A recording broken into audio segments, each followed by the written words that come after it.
La lune pendait bas au-dessus des vastes plaines de la Beauce, sa lumière pâle projetant des ombres qui dansaient comme des fantômes à travers les champs de blé doré.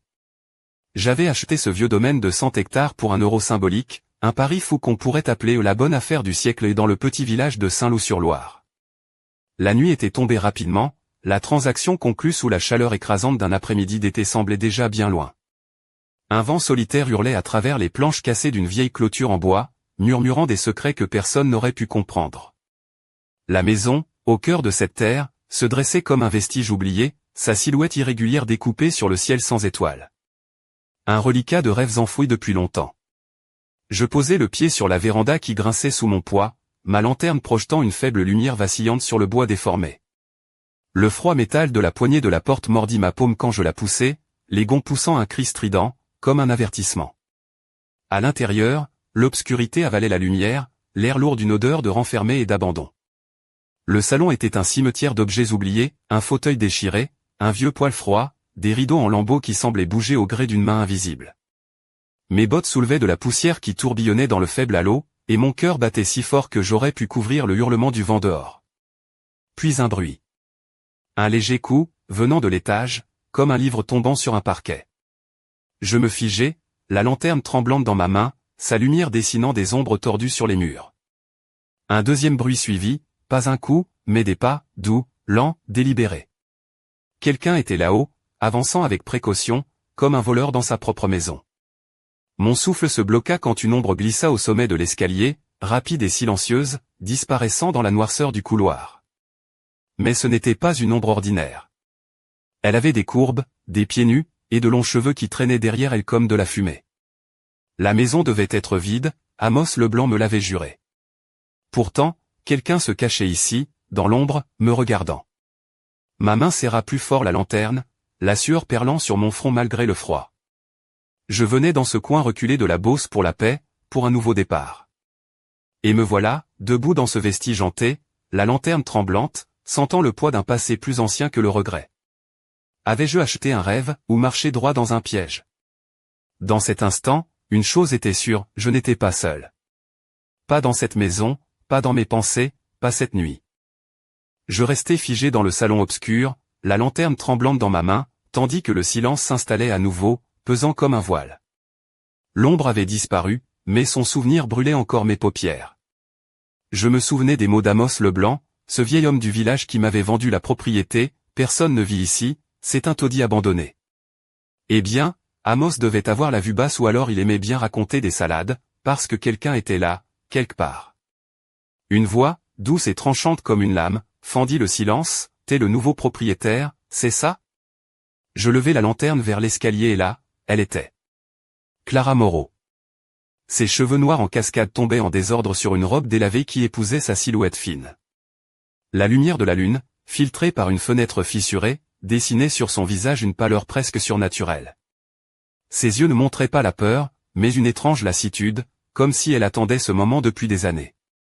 Elle posa un pied nu sur la marche, silencieuse, et je ne pus m'empêcher de remarquer la délicatesse de sa démarche, presque féline. La courbe de ses hanches se dessinait sous le tissu usé de sa robe, et un frisson me parcourut l'échine, un mélange d'étrange fascination et de malaise. Qui était-elle? Quel secret pouvait bien habiter cette maison en ruine? Je ravalai ma salive et lui demandai, la voix rauque, « Qui es-tu » Elle hésita, puis répondit, d'une voix calme mais empreinte d'une dureté qui trahissait une vie de combat, « Je m'appelle Clara Moreau.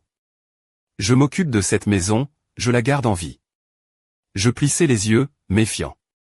Amos m'a dit que personne n'y vivait depuis des années. Un léger sourire, presque un rictus, fendit ses lèvres. Amos ne connaît pas cette terre comme moi. Elle passa devant moi, vers la cheminée froide, et s'accroupit pour balayer la poussière accumulée. Sa robe moule légèrement ses hanches, et la lumière vacillante de la lanterne faisait danser des ombres sur sa peau douce et légèrement dorée. Je détournai le regard, coupable de cet instant de faiblesse. Elle avait quelque chose de sauvage, de libre, et pourtant profondément blessée. Cette maison m'a recueilli quand je n'avais plus rien, murmura-t-elle, la voix brisée juste ce qu'il faut pour que je sente la douleur cachée derrière ces mots. 3 ans que je lutte pour elle. Je m'approchai, intrigué, la lanterne jetant des éclats tremblants sur son visage. Pourquoi rester? Elle redressa la tête, et une goutte de sueur glissa au creux de sa nuque, capturant la lumière comme un secret précieux. Parce que c'est tout ce qu'il me reste. Le silence s'étira, lourd, chargé de non-dits. Je sentais entre nous une tension étrange, comme deux âmes esselées qui se cherchent, chacune portant sa propre blessure. Je ne savais pas encore que cette rencontre allait bouleverser ma vie, que cette maison, cette terre, n'était que le début d'une histoire bien plus sombre et passionnée que je ne l'aurais imaginé. Les premiers rayons du matin perçaient timidement à travers les volets branlants quand nous nous mîmes au travail. Le soleil de la Beauce n'était pas tendre, surtout en juillet, et déjà la chaleur collait à ma chemise en lin un peu trop usée. Clara, elle, semblait animée d'une énergie farouche, ses bras forts et toniques martelant les clous comme si chaque coup résonnait contre les fantômes du passé. Elle portait une chemise en coton blanc, retroussée jusqu'au coude, dévoilant des avant-bras bronzés et marqués par le travail. Son jean délavé épousait ses jambes longues, et ses bottines en cuir craquelées laissaient entrevoir la poussière accumulée des jours passés. Une mèche rebelle tombait sur son front, qu'elle repoussait d'un geste vif, révélant un collier fin en argent, presque discret, mais qui captait la lumière quand elle tournait la tête. Je martelais à ses côtés, mais mon esprit s'égarait, accroché à la façon dont la sueur perlait sur sa nuque, glissant lentement vers ses omoplates. Il y avait quelque chose d'indéniablement attirant dans cette femme, une force brute mêlée à une vulnérabilité que j'avais oubliée, ensevelie sous des années de solitude. « Tu n'as pas peur, toi » lançai-je finalement, brisant le silence pesant. Elle me lança un regard, mi-amusé, mi-sérieux. « Peur ? On apprend vite à ne plus avoir peur quand on doit tout défendre. » Je souris, un peu surpris par sa franchise. « Et qu'est-ce que tu défends exactement, Clara ?» Elle s'arrêta un instant, les yeux rivés sur la clôture qu'elle s'apprêtait à réparer. « Ce que mon père a laissé derrière lui. » Je fronçai les sourcils. « Ton père ?» Elle hocha la tête, mordant sa lèvre inférieure. « Oui. Il avait une concession d'or pas loin d'ici, à Saint-Just-en-Chaussée. Mais des types l'ont volé, et il est mort dans un accident de mine. » Accident ? J'en doute. Je sentis un frisson me parcourir, pas seulement à cause de la chaleur. Cette histoire sentait la poudre, la révolte, et surtout la vengeance. Clara avait gardé les papiers originaux, les documents qui pouvaient faire tomber la bande responsable de la mort de son père. Et eux, ils la cherchaient. Le soleil monta, implacable, et je me surpris à penser que je n'étais pas seulement venu chercher la paix, mais un combat. Un combat qui, pour la première fois depuis longtemps, éveillait quelque chose en moi. Alors que je levais les yeux, Clara croisa mon regard, ses prunelles sombres pleines d'une détermination féroce. Elle était la tempête que je n'avais jamais su que j'attendais. Mais dans l'ombre d'un vieux chêne, un éclat métallique attira mon attention, une silhouette, furtive, disparaissant dans les hautes herbes. Quelque chose ou quelqu'un nous observait. La bataille ne faisait que commencer. Le crépuscule enveloppait doucement la campagne autour de Saint-Loup-sur-Loire, teintant le ciel d'orange et de violet.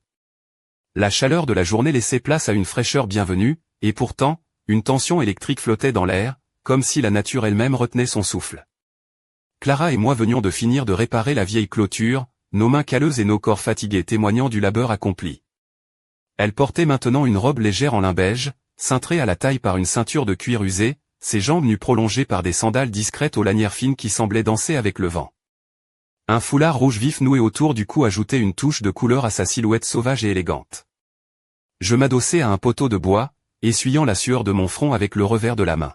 « Tu sais, Clara, tu es la première personne avec qui je travaille depuis des années. » Elle me lança un sourire en coin, un éclat de malice dans ses yeux sombres. « Tu dois être très sociable, alors. » Je riais doucement, mais mon rire s'éteignit quand elle reprit, plus sérieuse, « Je sais que tu veux la paix, mais ce que tu as ici, c'est une guerre qui t'attend. » Je la regardai, intrigué. « Une guerre ? » Oui. La famille Leblanc, les descendants des frères Maddox, ils ne reculeront devant rien pour récupérer ce qu'ils croient leur appartenir. Et ils ont des hommes prêts à tout. Un frisson me parcourut, pas tant à cause de la menace que parce que, pour la première fois depuis longtemps, je sentais que j'étais là où je devais être. Elle s'approcha, son parfum subtil de lavande et de terre mouillée mêlé à la fraîcheur du soir, envahissant mes sens. Sa main effleura la mienne, un contact léger mais chargé d'une promesse silencieuse. « Tu n'as pas à faire ça seul, tu sais. » Je souris, un peu gêné. Je ne suis pas très doué pour demander de l'aide. Elle haussa les épaules, ses yeux pétillants d'une lueur espiègle. « C'est pour ça que je suis là. Mais avant que je puisse répondre, un bruit sourd retentit derrière nous, brisant la quiétude. Nous nous retournâmes vivement, la lanterne que j'avais allumée projetant une lumière vacillante sur les silhouettes qui se dessinaient au bord du champ. 3 hommes émergèrent de l'ombre, leurs visages burinés par les années et la dureté de la vie. L'un d'eux, grand et imposant, portait un chapeau noir incliné sur ses yeux, un sourire cruel étirant ses lèvres. « Eh bien, qu'est-ce qu'on a là » lança-t-il d'une voix rauque, les éperons de ses bottes tintant sinistrement. Clara serra les poings, ses ongles s'enfonçant dans la paume, tandis que je sentais mon propre cœur s'accélérer. La guerre dont elle parlait venait de frapper à notre porte. La nuit avait plongé la campagne autour de Saint-Loup-sur-Loire dans un silence pesant, seulement troublé par le bruissement des feuilles sous les bottes des 3 hommes qui s'approchaient. Le plus grand d'entre eux s'avança, son chapeau écrasant ses yeux rieurs, un sourire cruel aux lèvres. « Alors, c'est toi le nouveau propriétaire ?» « Wade Dupont, à ton service. » Ses compagnons échangèrent des regards lourds de menaces. Clara se redressa, son corps tendu comme un arc prêt à se détendre. Elle portait maintenant un chemisier blanc décolleté, juste ce qu'il faut pour laisser deviner la courbe gracieuse de son cou, ses manches retroussées jusqu'au coude laissant apparaître des bras fermes et bronzés. Son jean bleu, légèrement usé aux genoux, soulignait ses jambes longues et agiles. Aux pieds, des bottines en cuir marron, usées mais solides, prêtes à courir ou à se battre. Un mince bracelet en argent brillait discrètement à son poignet. Je sentis la tension monter en moi, un mélange d'adrénaline et de peur que je n'avais plus ressenti depuis longtemps. Wade Dupont, c'était le genre d'homme qu'on ne voulait pas provoquer, un mélange de charme et de menace, comme un orage prêt à éclater. « On est venu récupérer ce qui nous appartient », dit-il en désignant la maison d'un geste large. « Ton père aurait dû faire attention à qui il confiait ses secrets. » Clara serra les dents, ses yeux lançant des éclairs. « Il est mort pour cette terre, et je ne vous la laisserai pas. » Wade ricana, son regard se posant sur moi. « Et toi, le citadin, tu comptes faire quoi? Courir te cacher ?» Je déglutis, sentant le poids du danger peser sur nous. Mais quelque chose en moi refusa de céder. « Ce terrain est à moi maintenant. Vous n'aurez rien. » Un silence s'installa, lourd et chargé de menaces. Puis, comme un éclair, Clara avança d'un pas, sa voix tremblante mais ferme. « Si vous voulez cette terre, il faudra me passer dessus. » Wade haussa un sourcil, amusé, mais ses hommes se rapprochèrent, prêts à en découdre.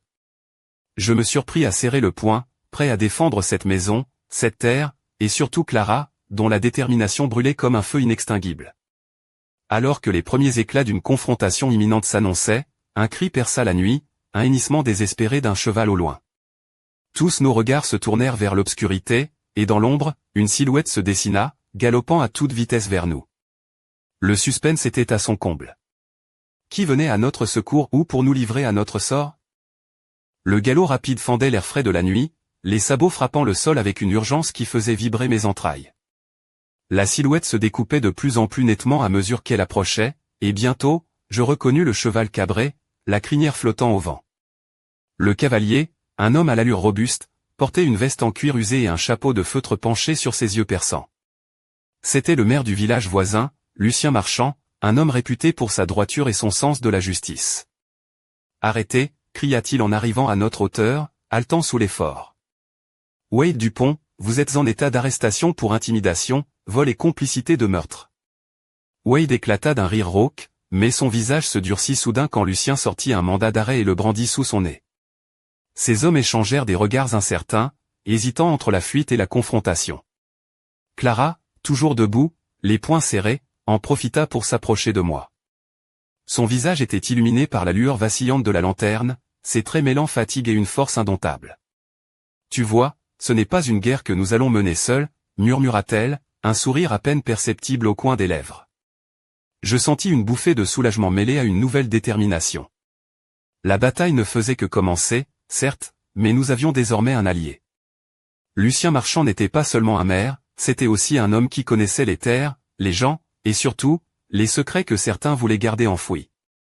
Wade Dupont, furieux, jeta un dernier regard menaçant avant de se faire menotter par les gendarmes qui venaient d'arriver en renfort.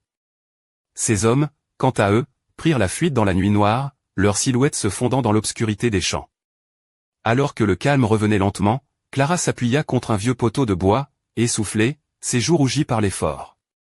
Sa robe légère collait à sa peau, et malgré la poussière et la fatigue, elle dégageait une beauté sauvage, presque hypnotique. Je m'approchai, posant une main hésitante sur son épaule. « On va tenir, Clara. On va tenir. » Elle leva les yeux vers moi, ses prunelles brillantes d'une lueur nouvelle, mêlant espoir et défi. « Oui, mais ce n'est qu'une bataille de gagner. La guerre, elle, n'est pas terminée. » Et dans cette nuit étoilée, alors que les premières étoiles scintillaient timidement, je compris que notre histoire ne faisait que commencer, une histoire où l'amour, la trahison et la vengeance allaient s'entrelacer pour mieux nous déchirer. Le lendemain matin, le soleil se levait sur les collines ondulantes de la Beauce, baignant la ferme en une lumière douce et dorée. L'air frais portait encore le parfum de la terre humide, mêlé aux odeurs âcres du bois brûlé dans la cheminée. Clara et moi étions assis sur la vieille terrasse en bois, nos regards perdus dans l'horizon où les champs s'étendaient à perte de vue. Elle portait une blouse légère couleur crème, légèrement déboutonnée sur le haut, laissant entrevoir la courbe délicate de sa clavicule. Ses cheveux, encore emmêlés du sommeil, tombaient en boucle sur ses épaules, et ses pieds nus caressaient doucement le plancher rugueux. Une fine chaîne en or, presque invisible, brillait à son cou, comme un secret suspendu. Je brisai le silence. « Tu comptes rester ici, malgré tout ça ?» Clara tourna vers moi un sourire mélancolique. « C'est ma maison. Et même si le passé me rattrape, c'est ici que je veux me battre, que je veux vivre. » Je hochai la tête, sentant au fond de moi une paix fragile s'installer. Pourtant, une ombre persistait, un poids invisible qui pesait sur nos épaules. Les papiers de son père, ses documents volés, étaient désormais entre les mains de la justice, mais les ennemis, eux, rôdaient toujours dans l'ombre. Elle se leva lentement, s'étirant avec grâce. Sa robe fleurie voletait au vent, dévoilant un galbe de jambes qui fit naître en moi une flamme que je croyais éteinte. « Tu sais, » murmura-t-elle en se tournant vers moi, « j'ai toujours cru que la solitude était un refuge. Mais parfois, c'est une prison. » Je la regardai, envahi d'une tendresse nouvelle, et tendis la main pour effleurer sa joue. Alors peut-être que nous pourrions apprendre à briser ces murs, ensemble. Un sourire timide illumina son visage, et nos regards se croisèrent dans un silence chargé de promesses. Mais alors que l'espoir semblait renaître, un bruit sourd attira notre attention. Du fond du champ, une silhouette se détachait, avançant lentement vers la ferme. Je fronçai les sourcils. Qui ça peut bien être à cette heure? Clara plissa les yeux, son expression se durcissant. Je ne sais pas, mais je ne crois pas que ce soit une bonne nouvelle. Le visiteur approchait, et dans le crépuscule naissant, je découvris un visage familier, mais marqué par les épreuves. C'était Émile, un ami d'enfance de Clara, qui avait disparu depuis plusieurs mois. Son regard fuyant et ses vêtements poussiéreux trahissaient une aventure dangereuse, et je sus, sans qu'il ait besoin de dire un mot, que notre fragile paix allait bientôt voler en éclats. La nuit enveloppait la ferme d'un voile épais quand Émile, l'ami d'enfance de Clara, franchit le seuil de la vieille porte en bois, son visage marqué par la fatigue et la peur. Il portait une veste en tweed élimée, des bottes couvertes de boue, et ses mains tremblaient légèrement alors qu'il serrait un petit paquet contre sa poitrine. Ses cheveux en bataille semblaient témoigner des longues nuits passées à fuir. Clara s'approcha de lui, ses yeux brillants d'inquiétude et d'espoir mêlés. « Émile, où étais-tu passé ?» demanda-t-elle, la voix douce mais ferme. Il la regarda, ses prunelles noyées de douleur. « J'ai découvert quelque chose qui pourrait tout changer. Mais ils sont après moi. » Je sentis mon cœur se serrer en voyant la tension qui s'emparait d'eux, comme si le poids du monde reposait sur leurs épaules. Émile ouvrit lentement le paquet, dévoilant une série de lettres jaunies, signées d'un certain Henri Moreau, le père de Clara. Ces documents révélaient un complot bien plus vaste que nous ne l'avions imaginé, impliquant des figures influentes de la région, des alliances secrètes, et des trahisons anciennes. Clara parcourut les feuilles d'un regard rapide, ses doigts tremblant légèrement, tandis qu'un frisson glacé parcourait son échine. C'est pire que ce que je pensais. Je remarquai alors comment la lumière vacillante de la lampe à huile caressait les courbes de son cou délicat, la peau légèrement rosée, et la façon dont sa poitrine se soulevait au rythme de sa respiration haletante. Malgré la peur, elle dégageait une force magnétique, presque hypnotique. Émile baissa la voix, presque un murmure, ils veulent s'emparer de tout, pas seulement de la terre. Ils cherchent à étouffer la vérité, à effacer toute trace du passé de ton père. Je serrai les poings, sentant une colère sourde monter en moi. Ils pensaient pouvoir nous briser, mais nous étions prêts à riposter. Clara leva les yeux vers moi, sa détermination renouvelée. Il faut agir, et vite. Je hochai la tête, prêt à affronter l'orage qui s'annonçait, sachant que chaque pas nous rapprochait du danger, mais aussi de la vérité. Dans l'ombre de cette nuit française, au cœur d'une ferme battue par le vent, une alliance fragile se formait, prête à défier les puissants et à réveiller les fantômes du passé. Mais au fond de moi, une question persistait, sourde et inquiétante, qui pouvait-on réellement croire? Et surtout, jusqu'où étions-nous prêts à aller pour découvrir la vérité, même si elle menaçait de tout détruire? Les jours suivants furent un tourbillon de préparatifs et de révélations. Clara, Émile et moi travaillions d'arrache-pied pour décortiquer les documents laissés par son père. Chaque page dévoilait un peu plus l'ampleur du complot, des alliances corrompues entre certains élus locaux, des terres confisquées sous de faux prétextes, et surtout un secret bien gardé lié à une mine d'or cachée dans les collines non loin d'ici. Clara ne quittait plus sa robe en lin beige, qui épousait parfaitement sa silhouette élancée, mettant en valeur la finesse de sa taille et la douceur de ses courbes. Ses cheveux noirs, relevés en un chignon désordonné, laissaient quelques mèches s'échapper, encadrant son visage déterminé. Ses yeux, d'un vert profond, brillaient d'une intensité nouvelle, presque féroce. Un soir, alors que la lumière dorée du crépuscule s'infiltrait à travers les volets, elle s'assit près de moi, ses mains tremblantes serrant une tasse de café brûlant. « On ne peut plus reculer maintenant », murmura-t-elle, la voix chargée d'émotion. « Ils nous traqueront jusqu'au bout. » Je posai ma main sur la sienne, sentant la chaleur de sa peau contre la mienne. On est plus forts ensemble. Mais le danger rôdait toujours. Une nuit, alors que la ferme dormait sous un ciel étoilé, un bruit sourd retentit près de l'écurie. Alertés, nous courûmes dehors pour découvrir des traces fraîches de pas dans la terre humide, et surtout, un fer à cheval abandonné, témoignant d'une présence indésirable. Clara fronça les sourcils, son regard scrutant l'obscurité. Ils sont là. Je sentis mon cœur battre plus fort, mêlant peur et excitation. Nous n'étions plus de simples propriétaires terriens, nous étions devenus des résistants, prêts à défendre notre vérité jusqu'au dernier souffle. Mais dans cette lutte, un mystère demeurait, qui était réellement l'allié d'Émile qui l'avait protégé pendant tout ce temps? Une ombre silencieuse, un fantôme du passé, dont l'identité pourrait bien bouleverser tout ce que nous pensions savoir. La nuit avançait, et les secrets du passé semblaient prêts à éclater comme un orage sur la Beauce endormie. Le vent se leva soudain, faisant claquer les volets de la vieille ferme, tandis que l'obscurité semblait se densifier autour de nous. Clara, Émile et moi étions réunis dans le salon, les visages éclairés par la lueur vacillante de la cheminée. La tension était palpable, chaque silence chargé d'une menace invisible.